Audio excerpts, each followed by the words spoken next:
The quietest person in the room is not always the weakest.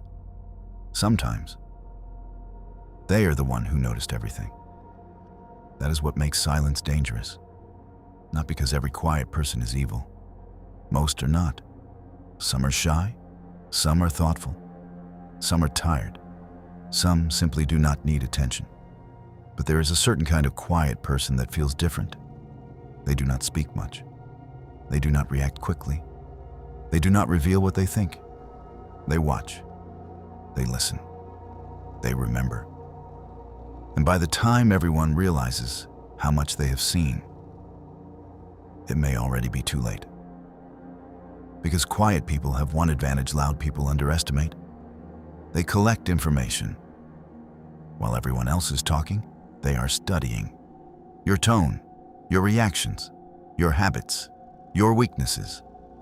What makes you nervous? What makes you angry? What you try to hide?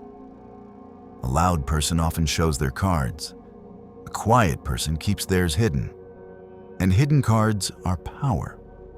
That is where the danger begins. Most people trust what is visible. If someone is angry, you can respond. If someone is aggressive, you know where the threat is. If someone is dramatic, you can prepare. But silence gives you nothing clear. No obvious attack, no obvious emotion, no obvious intention, just stillness. And stillness makes people uneasy, because you cannot read what does not reveal itself. You do not know if they like you. You do not know if they judge you. You do not know what they are thinking. And the human brain hates that. It wants feedback, a smile, a reaction, a signal. But when it gets silence, it starts filling in the blanks. And sometimes, those blanks become fear. There's another reason quiet people can be dangerous. They are underestimated. People assume silence means weakness. They think quiet means harmless, passive, easy to ignore, easy to control. But some people are not quiet because they lack power. They are quiet because they do not waste it. They do not need to dominate every conversation. They do not need to prove they are intelligent. They do not need to announce their next move. They wait, and patience can be terrifying. A loud person may explode quickly, but a quiet person may wait for days, weeks, years. They may absorb disrespect, store insults, study patterns, learn exactly where the pressure points are. And when they finally act, people are shocked. Not because it came from nowhere, but because no one was paying attention. Quiet people often give fewer warnings. Their anger does not always look like shouting. Sometimes it looks like distance. Short answers, cold politeness, a missing warmth, a door slowly closing. And because it is subtle, people ignore it. They think everything is fine, until the quiet person is already gone. Or worse, until they have already made their decision. That is one of the most dangerous things about silence. It can hide finality. A loud person may threaten to leave 10 times. A quiet person may leave once, and mean it. But there is a darker kind of quietness, the strategic kind. This is not shyness. This is not peace. This is control. Some people stay quiet because silence gives them power over the room. They let others speak first. They let others explain too much. They let others become uncomfortable. Then they choose one sentence, one look, one pause. And suddenly, they control everything. Because silence creates pressure. Most people cannot sit inside it. They rush to fill it.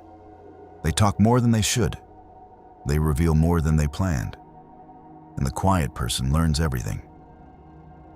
This is why silence can be used like a weapon, not by everyone, but by the ones who understand its effect. They know no response can hurt more than an insult.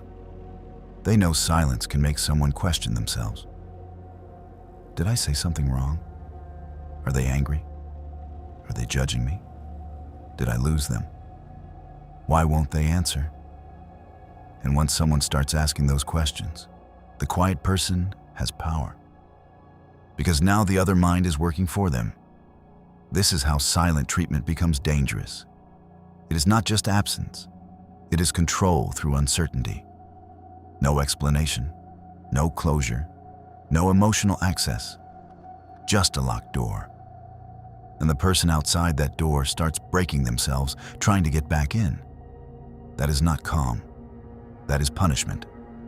And punishment does not need volume. Sometimes it only needs silence.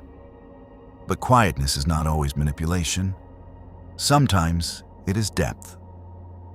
Quiet people often live inside their minds for a long time. They replay things, analyze things, notice patterns others miss. They think before they speak. And because of that, their words can carry weight. When someone talks constantly, their words become background noise.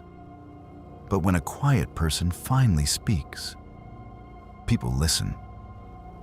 One calm truth can do more damage than 100 angry words, because it does not need to scream. It only needs to be accurate. There is one final layer. Quiet people are harder to predict. Predictability makes people feel safe. We like knowing how someone will react, who will get angry, who will forgive, who will fold. But quiet people often keep their inner world hidden. You do not know where the line is.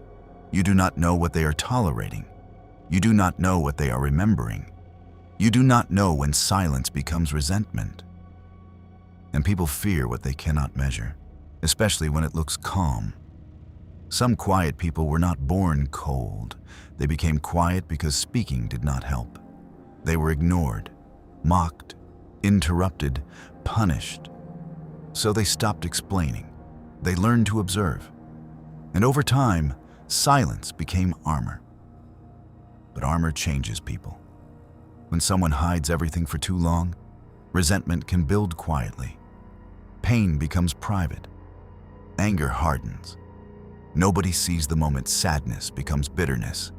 Nobody sees the moment patience becomes contempt. Nobody sees the moment the quiet person stops caring.